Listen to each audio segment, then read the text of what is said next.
अस्सलाम वालेकुम नाज़रीन। क्या आपने कभी गौर किया है कि जब किसी हुकूमत के पास दिखाने के लिए कोई कारकर्दगी ना हो तो वो अपनी आवाम को बताती है कि मुल्क खतरे में है, तरक्की दहशतगर्दी की जद में है। ये खतरे का एहसास एक बयानिया बनाने की बुनियाद होता है। दुनिया की सियासत में एक पुराना असूल है, अगर आप मईशत में जादू नहीं दिखा सकते, जो मसाइल तुमने खुद खड़े किए हैं उनका मलबा किसी और पर डालकर अवाम को गुमराह कर दो। और यही कुछ मोदी की हुकूमत हिंदुस्तानियों के साथ करती चली आ रही है।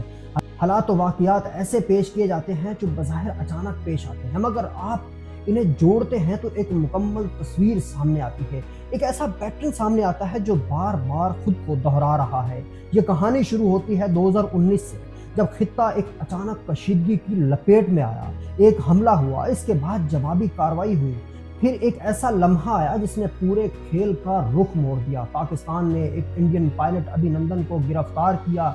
ये महज एक फौजी वाकया नहीं था, ये एक ऐसा मौका था जिसके जरिए न सिर्फ मैदान बल्कि बयानिया भी जीता जा सकता था। दुनिया की नजरें इस खित्ते पर थी, माहौल कशीदा था और पाकिस्तान के पास एक ऐसा कार्ड था जिसे सफारती और सियासी सतह पर अगर इस्तेमाल किया जाता तो भरपूर फायदा होता।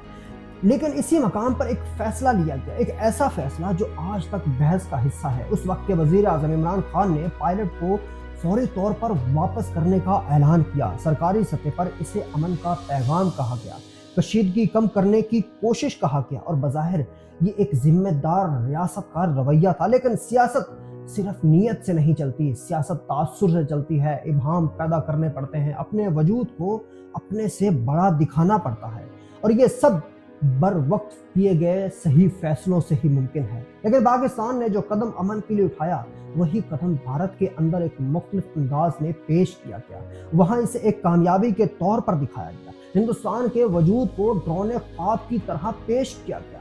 एक ऐसी तस्वीर बनाई गई जिसमें रियासत मजबूत और मुखालिफ कमजोर है। इसी दौरान नरेंद्र मोदी की हुकूमत एक ऐसे इंतखाबी माहौल में दाखिल हो रही थी जहां कौमी सलामती सबसे बड़ा बयानिया बनकर अपना सियासी कार्ड मजबूत कर रहा था। यहाँ से एक अहम बात समझ आती है, वाक़ियात का होना अलग बात है, इसे पेश करना एक बड़ा खेल है। और ऐसा ही हुआ, भारत में ऐसे वाक़ये के बाद एक ऐसा माहौल बनाया जिसमें ताकत, जवाब और कौम परस्ती को मरकज में रखा गया, अवामी जज्बात को मुतहर्रिक किया गया। मोदी मीडिया में बयानिए को एक खास समित दी गई और बलाखिर सियासी फायदा हासिल किया गया। दूसरी तरफ पाकिस्तान, जिसके पास एक मजबूत कार्ड था, उसने कशीदगी कम करने को तरजीह दी, मगर उसके साथ वो बयानिया मजबूत ना कर सका जो उसके फैसले को आलमी सतह स्ट्रेटेजिक बर्तरी में बदल देता। ये वो मकाम था जहां पहली बार ये एहसास पैदा हुआ कि जंग सिर्फ लड़ने से नहीं बल्कि बयानिए बनाने से भी जीती जाती है।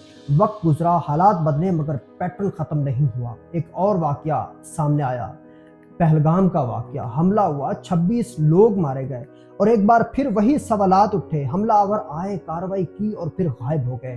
तहकीकात मुकम्मल तौर पर मंजर आम पर नहीं आई, शवाहिद वाज़े तौर पर पेश नहीं किए गए और खित्ते में एक बार फिर कशीदगी बढ़ने लगी। पाकिस्तान ने इस बार मुख्तलिफ अंदाज अपनाया। उसने मुश्तरका तहकीकात की पेशकश की, खुद को एक जिम्मेदार फरीक के तौर पर पेश किया और आलमी सतह पर यह पैगाम देने की कोशिश की कि अगर सच सामने लाना है तो शफाफियत ज़रूरी है। लेकिन दूसरी जनाब इस पेशकश को कबूल नहीं किया गया और हालात एक बार फिर तसादुम की तरफ बढ़ने लगे। यहाँ फ़र्क यह था कि पाकिस्तान इस बार 2019 वाला पाकिस्तान नहीं था। इस बार रद्द अमल मुख्तलिफ था, ना मुकम्मल खामोशी, ना जज्बाती शिद्दत, बल्कि एक मुतवाज़न सोचा समझा जवाब तैयार किया गया था।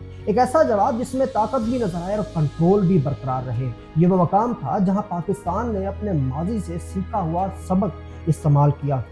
फिर खेल सिर्फ सरहदों तक महदूद नहीं रहा बल्कि सफारती मैदानों में भी मुंतकिल हो गया। यहाँ से पाकिस्तान ने एक नई हिकमत अमली इख्तियार की। उसने खुद को सिर्फ एक सिक्योरिटी स्टेट के तौर पर नहीं बल्कि एक ऐसे मुल्क के तौर पर पेश करना शुरू किया जो मुज़ाकरात, तवाज़ुन और इस्तेहकाम में किरदार अदा कर सकता है।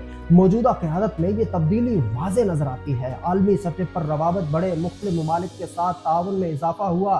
पाकिस्तान ने आहिस्ता आहिस्ता एक नई पहचान बनाना शुरू कर दी। एक ऐसा मुल्क जो सिर्फ रद्द अमल नहीं देता बल्कि हालात को अपनी मर्जी से शेप देता है। ये कहना दुरुस्त नहीं होगा कि सब कुछ यकतरफा या मुकम्मल तौर पर बरतरी हासिल होगी, लेकिन ये ज़रूर कहा जा सकता है कि पाकिस्तान ने अपनी पोजीशन को दुनिया के सामने बहुत मजबूत कर लिया है, अपने किरदार को वसी किया और इस खेल में दोबारा दाखिल हुआ जहां बयानिया भी इतना ही अहम है जितना कि ताकत। ये पूरी कहानी एक बुनियादी हकीकत सिखाती है, ताकत सिर्फ हथियारों में नहीं होती, ताकत इस बात में होती है कि आप अपनी कहानी कैसे सुनाते हैं, कब फैसले करते हैं और इस फैसले को दुनिया के सामने कैसे पेश करते हैं। 2019 में एक फैसला जल्द लिया गया, उसके असरात तवील अरसे तक महसूस किए गए, लेकिन बाद में इसी रियासत ने अपने अंदाज को बदला, ज्यादा मुहतात हिकमत अमली अपनाई और आहिस्ता आहिस्ता अपनी जगह दोबारा बनाना शुरू की। आज अरब ममालिक पाकिस्तान के साथ दिफाई मुआहदे कर रहे हैं, अमेरिका सालिसी के तौर पर पाकिस्तान पर मुकम्मल एतमाद कर रहा है, ईरान में तशक्कुर तशक्कुर पाकिस्तान के नारे लग रहे हैं और पूरी दुनिया पाकिस्तान को अमन का सफीर कह रही है। इज्जतें ऐसे ही नहीं मिलती, अपने आप को साबित करना पड़ता है। चैनल सब्सक्राइब करना ना भूलें। अल्लाह निगहबान, अपना ख्याल।